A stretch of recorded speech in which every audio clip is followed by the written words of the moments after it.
पाकिस्तान के मोहम्मद आमिर ने जब भारत के मोहम्मद कैफ पर इतनी छोटी टिप्पणी की और उनके स्टैट्स को दिखाकर नीचा दिखाने की कोशिश की तो हमको लगा कि मोहम्मद आमिर को एक रियलिटी चेक दे देते हैं। मोहम्मद आमिर जिनके खुद के घर शीशे के हों उन्हें दूसरों पत्थर नहीं मारना चाहिए। मोहम्मद कैफ ने जीवन में क्या किया नहीं किया, लेकिन इतना तो था कि जब भी खेले तो तिरंगे की आन मान शान को बढ़ाया, चाहे वो नेटफ्लिक्स की सीरीज हो या तुम्हारे बड़ों के सामने 2003 का वर्ल्ड कप जहां शैब अख्तर वसीम वकार के सामने वो टिके और इंडिया की जीत की संरचना की। उन्होंने अपने मुल्क का नाम बदनाम नहीं किया, वो जेल नहीं गए, घूस नहीं ली, अपने देश से बेईमान नहीं थे। रही बात स्टैट की आमिर, तो अगर तुमको स्टैट पे बात करनी है और स्टैट ही पैमाना है कि आप किसी पर टिप्पणी कर सकते हो, तो तुम्हारे मुल्क की क्या हैसियत है कि हिंदुस्तान पर टिप्पणी करें।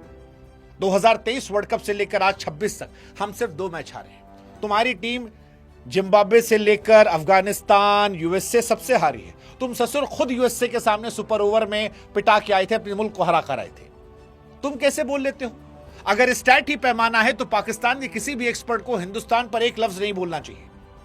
और बोला तो तुमको अश्विन ने भी था। क्यों नहीं अश्विन को तुमने कहा कि आओ स्टैट देखते हैं? क्योंकि तुमको पता था कि अश्विन के सामने तुम छोटू हो। अगर स्टैट ही था तो तुम्हारे अभिषेक पर अश्विन के जवाब पर तुम कहते कि अश्विन का स्टैट क्या है। हम तुमको दिखाते कि अश्विन के 106 मैच में 537 विकेट है और तुम्हारे ससुर 119, और तुम काहे के बॉलर हो। ठीक है 4 मैच तुमने जिताए हैं, लेकिन गेंदबाज बड़ा वो होता है जिसने 100 टेस्ट मैच खेला होता है। और ये जो तुम 350 T20 मैच कह रहे हो, ये युगांडा लीग और जामीबिया लीग और केनिया लीग, ये लीग मिला के क्रिकेट नहीं होता है। क्रिकेट वो होता है जो तुम्हारे बड़े खेलते थे, वसीम वकार और अख्तर, जिनको कैफ ने पीटा था एक टाइम पे। और हम जानते हैं तुम्हारी फ्रस्ट्रेशन किस बात की है। तुम्हारी फ्रस्ट्रेशन इस बात की है कि तुमको हिंदुस्तान में आईपीएल खेलने को नहीं मिलेगा। पहले तुम इंडिया की चाटते थे, तुमको लगता था कि अजहर महमूद की तरह तुम भी इंग्लैंड का पासपोर्ट लेकर इंडिया खेल लोगे, लेकिन अब उम्र हो गई तुम्हारी, तुम खेल सकते नहीं हो, ये तुम भी जानते हो। और इसी चक्कर में तुम बेशर्मी पर आए हो।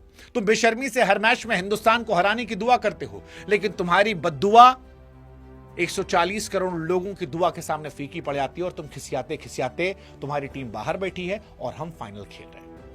देखो आमिर, अगर स्टैट पर जाओगे तो हिंदुस्तान पाकिस्तान में जमीन आसमान का फर्क है। तुम्हारे झंडे में चांद है, हमारा चांद पर झंडा है, भूलना मत। जब तुम डाइपर में घूम रहे थे तब मोहम्मद कैफ ने वो आइकॉनिक 87 रन की पारी खेली थी, 326 रन बनाए थे। ये मोहम्मद कैफ थे जिनकी फील्डिंग की वजह से हिंदुस्तान का टेम्पो चेंज हुआ। आज इंग्लैंड से जो मैच हम जीते हैं, तुम्हारी भविष्यवाणी गलत हुई है, उसमें फील्डिंग असर थी और उसकी शुरुआत मोहम्मद कैफ ने की थी। ये कैफ की औकात थी, वो तुम्हारी औकात नहीं थी।